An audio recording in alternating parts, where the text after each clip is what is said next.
Good morning विद्यार्थी मित्र हो. बी ए भाग 1मध्ये सेमिस्टर फर्स्ट आपलं शेवटचं युनिट सुरू आहे. युनिटचं टायटल आहे वैज्ञानिक पद्धतीचे स्वरूप. वैज्ञानिक पद्धतीचे स्वरूप पाहत असताना विज्ञानाची व्याख्या आपण पहिली जी पाहिली होती तीच पुन्हा रिपीट आपण केली. बी अधिक ज्ञान. वी याचा अर्थ विशिष्ट गोष्ट, विशिष्ट घटना आणि त्याविषयीचं होणारं जे काही सखोल रचनात्मक शोध आणि बोध घेण्याचं जे काही संशोधनाचं काम असतं त्याला आपण विज्ञान असं म्हटलं गेलेलं आहे. विगमनाची ही व्याख्या आपण त्याच पद्धतीने केली होती. शब्दशः फोड आपण करत असताना म्हटलं की वी अधिक गमन. वी याचा अर्थ विशिष्ट असा घेतला आणि गमन याचा अर्थ जाणे असा घेतला आणि मग विशिष्ट गोष्टींच्यापासून सामान्य गोष्टींविषयीचं जे काही ज्ञान आहे त्याला आपण विगमन असं म्हटलेलं आहे. विगमनाची व्याख्या पाहिल्यानंतर विगमनाचे प्रकार आपण पाहत असताना केवळ गणनात्मक विगमन हा पहिला प्रकार पाहिला. दुसरा प्रकार सविस्तरपणे नुकताच आपण संपवला, त्यालाच साम्यानुमान किंवा सादृश्यानुमान असं म्हटलं गेलं. सिंपल इन्युमरेशन इंडक्शन म्हणजेच केवळ गणनात्मक विगमन आणि ॲनालॉजी म्हणजेच साम्यानुमान किंवा सादृश्यानुमान. मित्र हो, आज आपण तिसरा आणि अंतिम प्रकार पाहतो आहे. त्याचं नाव आहे शास्त्रीय विगमन, सायंटिफिक इंडक्शन. प्रकरणातील हा गाभा आहे. आधीची जी दोन विगमन आपण पाहिली, केवळ गणनात्मक विगमन आणि साम्यानुमान. केवळ गणनात्मक विगमन सत्याचा शोध घेत असताना आणि घटनेचं अंतिम कारण पाहत असताना आपल्याला असं दिसलं की ते यथार्थ अनुमान नाही आणि ते पूर्णपणे यथार्थ नाही, पण सत्याच्या जवळ आपण जात असतो. आणि बऱ्याचदा व्यवहारामध्ये केवळ गणनात्मक विगमनाच्या आधारे आपण जो निष्कर्ष काढत असतो तो निष्कर्ष सत्य असतो, तो निष्कर्ष युक्त असतो. पण काढला गेलेला प्रत्येक निष्कर्ष हा सत्य असत नाही आणि युक्त असत नाही आणि म्हणून तिथं केवळ गणनात्मक विगमन हे कमी पडलेलं आपल्याला दिसलं. म्हणून दुसरा प्रकार आपण पाहिला साम्यानुमानाचा. साम्यानुमान म्हणजे दोन वस्तू समान असतात, सारख्या असतात, सारख्या दिसणाऱ्या या दोन वस्तूंच्या मध्ये एक समान गुणधर्म असतो, परंतु पहिल्या वस्तूमध्ये अधिक गुणधर्म ज्यावेळेस आपल्याला दिसून येतो त्यावेळेस दुसऱ्याही वस्तूमध्ये तो गुणधर्म असावा अशा प्रकारची कल्पना आपण ज्यावेळेस करत असतो त्यावेळेस ही कल्पना प्रत्येक वेळेला सत्य असतेच असे नाही. म्हणून साम्यानुमान सुद्धा कधीकधी कोलमडून पडल्याचं आपल्याला दिसतं. उदाहरण आपण पाहिलेले आहेत, इंग्लंड आणि जपान, दोन बहिणी, दोन भाऊ. हे कम्पॅरिझन आपण करत असतो आणि या कम्पॅरिझनमध्ये एखादा प्रभावीपणे आपणाला घटक जर दिसत असेल, दृष्टीपथात येत असेल, तर तोच घटक दुसऱ्याही वस्तूमध्ये, दुसऱ्याही घटनेमध्ये किंवा घटकामध्ये असायला पाहिजे अशा प्रकारचं आपण अनुमान काढतो. पण ते अनुमान प्रत्येक वेळेला आपणाला सत्य असेल असं दिसत नाही. आणि म्हणून मग हे दोनही अनुमानाचे प्रकार आहेत हे पूर्णपणे यथार्थ नाहीत, तर ते अपूर्ण विगमनाचे प्रकार दिसतात. म्हणजे अपूर्ण विगमन आहे असं म्हटलं जातं. पण तिसरा जो प्रकार आहे तो शास्त्रीय विगमन. शास्त्रीय विगमन संशोधनामध्ये महत्त्वाची भूमिका बजावत असतं. संशोधन करीत असताना जो काही विगमनाचा बेस आहे, विगमनाचा जो मूलभूत स्वरूपाचा पाया आहे त्याला आपण नाकारता येत नाही. कारण विशिष्ट गोष्ट, विशिष्ट वस्तू ही संशोधकाच्या समोर असायला पाहिजे आणि त्यापासून संशोधनाला सुरुवात झाली पाहिजे. आणि म्हणून म्हटलं जातं की संशोधनाचा जो पाया आहे तो विगमन आहे. पण इथंही विगमन आहे, इथंही विगमन आहे, पण इथलं विगमन अपूर्ण आपल्याला वाटलं म्हणून आपल्याला शास्त्रीय विगमन हे पूर्ण विगमन आहे हे सिद्ध करता येईल. आणि हे सिद्ध करत असताना, संशोधन करत असताना, सत्य शोधत असताना, युक्त शोधत असताना घटनांचा संबंध, घटनाकारणांचा संबंध, घटना परिस्थितीचा संदर्भ इथं उलगडायचा आहे. आणि हा संबंध उलगडत असताना आपल्या सर्वांना माहिती आहे की निसर्ग हा कसा आहे तर संकीर्ण आहे. ज्या ज्या घटना या निसर्गामध्ये घडत असतात त्या सर्वच्या सर्व घटना कॉम्प्लेक्स स्वरूपाच्या गुंतागुंतीच्या घटना असतात. सरळ स्वरूपामध्ये किंवा एकच घटक एकच वस्तू या स्वरूपामध्ये आपल्याला स्पष्टपणे त्या घटनेचा खुलासा करता येत नाही. आणि हा ज्यावेळेस खुलासा व्यवहारामध्ये करायला तुमच्या आमच्यासारखा सामान्य बुद्धीचा माणूस जातो त्यावेळेस तो खुलासा सत्याच्या दिशेने जाणारा असेल असं आपल्याला म्हणता येत नाही. म्हणून शास्त्रीय विगमन त्याचे काही टप्पे आहेत, त्याच्या काही अवस्था आहेत आणि त्या अवस्थांमध्ये माणसाच्या मनामध्ये या निसर्गाच्या संदर्भामध्ये किंवा कुठल्याही संकल्पनेच्या संदर्भामध्ये पहिली जी अवस्था येते ती अवस्था म्हणजे व्याख्या.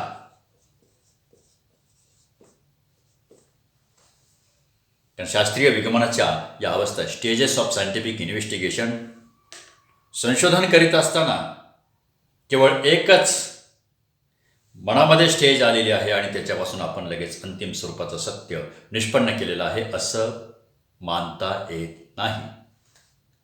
म्हणून आपल्याला त्या स्टेजेसमधून जायचे. त्याच्यामध्ये पहिली जी स्टेज, पहिली जी अवस्था, जो टप्पा आहे तो म्हणजे व्याख्या. निसर्ग हा विस्तीर्ण आहे, आपल्या निरीक्षणाच्या कवेत बसत नाही. समोर डोळे ज्या घटनेशी संबंधित असतात, जी घटना डोळे पाहत असतात त्याच घटनेच्या संदर्भामध्ये आपल्या मनामध्ये विचार चालू असतो. परंतु डाव्या उजव्या बाजूला किंवा आपल्या पाठीमागे अनेक प्रकारच्या किंवा आपल्या दृष्टीच्या आड असंख्य स्वरूपाच्या घटना घडत असतात. त्याची कारणं आपण कशी शोधणार? निसर्गामध्ये असणारं जे काय गूढ आहे ते गूढ कसं उकलायचं या संदर्भामध्ये केवळ बुद्धीच्या आधारे किंवा केवळ डोळ्यांच्या आधारे, केवळ विचाराच्या आधारे आपल्याला हे गूढ उकलता येत नाही. आणि म्हणून या निसर्गातील किंवा विज्ञानातील संशोधन करत असताना अशा काही स्टेजेस आहेत. त्या स्टेजेसमधील पहिली जी स्टेज आहे ती म्हणजे व्याख्या. कारण प्रत्येक वस्तूची प्रत्येक घटनेच्या संदर्भामध्ये किंवा संकल्पनेच्या संदर्भामध्ये आपल्याला व्याख्या करता आली पाहिजे. व्याख्या याचा अर्थ काय? तर या निसर्गामध्ये जी काही घटना आहे त्या घटनेचं स्वरूप कसं आहे, ती घटना कोणत्या परिस्थितीमध्ये घडलेली आहे, त्या घटनेची कारणे कोणती आहेत, त्या घटनेचा रंग, रूप, आकार, गती, स्पर्श या सगळ्या गोष्टी त्या वस्तूच्या संदर्भामध्ये ज्यावेळेस आपण लागू करतो त्यावेळेस त्या घटनेचं स्वरूप, त्या वस्तूचं स्वरूप आपल्यापर्यंत समजायला सोपं जातं. आणि मग अशा प्रकारांच्या वस्तू ज्या आहेत त्या वस्तूची माहिती आपल्याला व्हायला पाहिजे. जर त्या वस्तूंचं नामकरण जर आपल्याला माहिती नसेल तर मनामध्ये आपल्या विचार सुरू होणार नाही आणि जोपर्यंत विचार सुरू होत नाही तोपर्यंत संशोधनाला प्रारंभ होत नाही. आणि म्हणून व्याख्या ही पहिली अवस्था अत्यंत महत्त्वाची आहे असं म्हटलं जातं. कारण ज्या संकल्पनेची व्याख्या आपण करतो त्या संकल्पनेच्या संदर्भामध्ये ते स्वरूप समजायला आपणाला सुरुवात होते.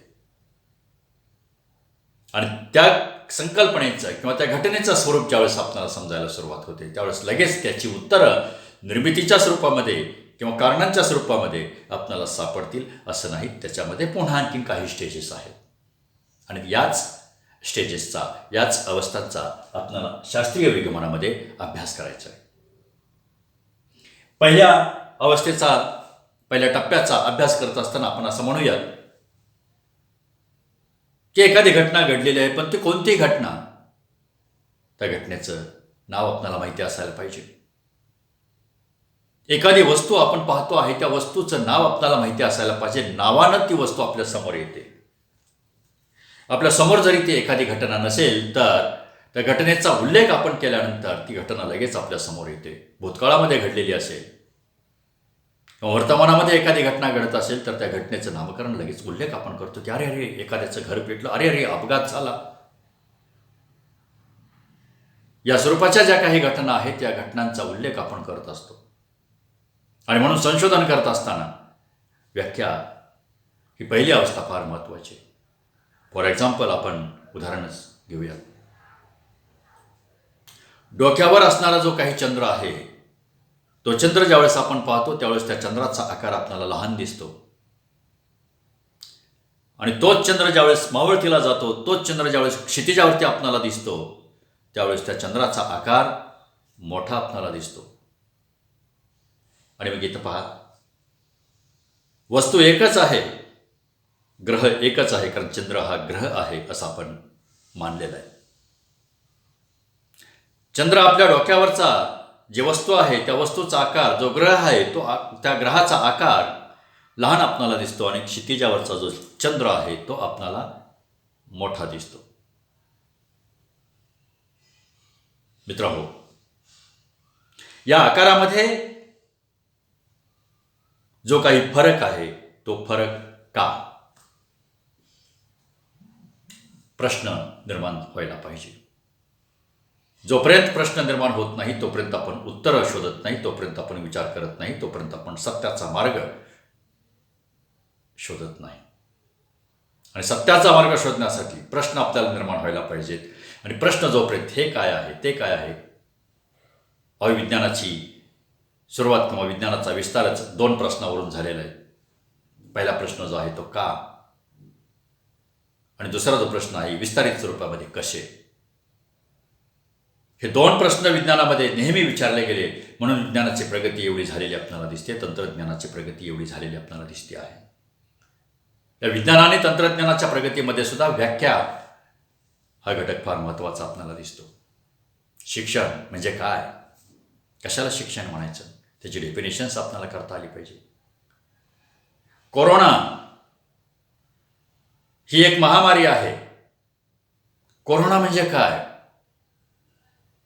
कोरोना हा शब्द अगदी अलीकडच्या पिढीमध्ये नवीनच कानावरती ऐकायला मिळाला. आता गेली वर्ष होऊन गेलं, कोरोना कोरोना कोरोना. या कोरोनामुळे कितीतरी अर्थव्यवस्था बिघडली, जगावरती फार मोठं संकट आलं. म्हणजे काय कोरोना म्हणजे काय, त्याची डेफिनेशन्स आपल्याला करता आली पाहिजे.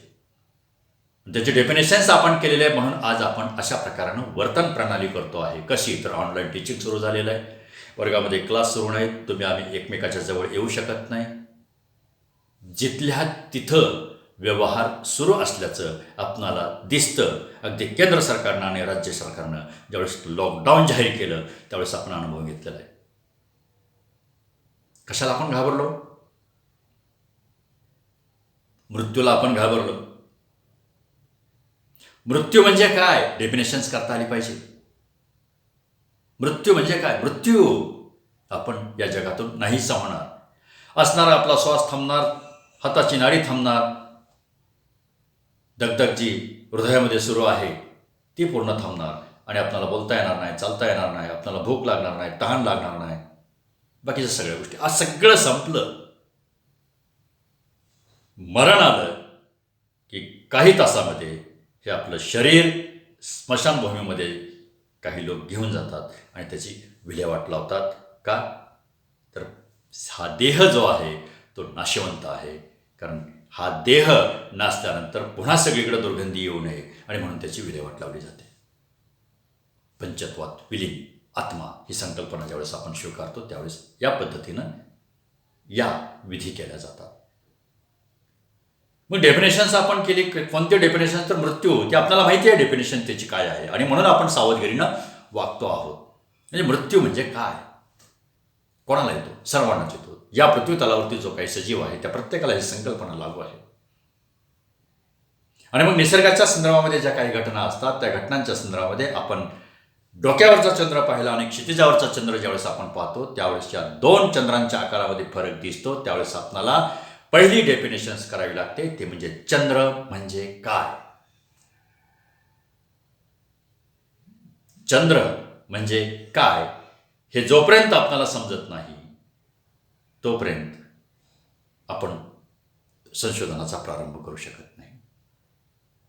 आणि मग तुम्हाला आम्हाला अलीकडच्या काळातील सगळ्याच लोकांना, शिक्षित लोकांना माहिती आहे की चंद्र म्हणजे काय. तर चंद्र हा एक ग्रह आहे. तो सूर्याभोवती फिरतो, माहिती आहे. मग चंद्र हा एक ग्रह आहे याची डेफिनेशन ज्यावेळेस आपण करतो त्यावेळेस चंद्र म्हणजे काय असं ज्यावेळेस आपण म्हणतो त्यावेळी चंद्रग्रह असेल तर त्याचं निरीक्षण आपल्याला करता आलं पाहिजे. आणि म्हणून दुसरी जी स्टेज आहे ती दुसरी स्टेज म्हणजे निरीक्षण. मित्रहो, आजच्या व्हिडिओमध्ये या दोन अनुमान प्रकारांचा, दोन विगमन प्रकारांचा थोडासा आढावा घेतला आणि शास्त्रीय विगमनाची पहिली जी अवस्था आहे ती व्याख्या ही आपण पाहिली. दुसरी जी अवस्था आहे त्या दुसऱ्या अवस्थेची उद्या आपण डेफिनेशन्स आपण पाहूयात की निरीक्षण कशाला निरीक्षण म्हणायचं, की डोळे आहेत म्हणून आपण वस्तू आणि या सगळ्या घटना पाहतो काय, तर नाही.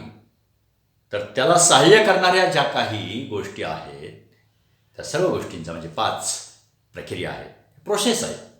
त्या 5 प्रोसेसचा आपण उद्याच्या व्हिडिओमध्ये विचार करूयात, चर्चा करूयात. आज आपण इथंच थांबूयात. धन्यवाद.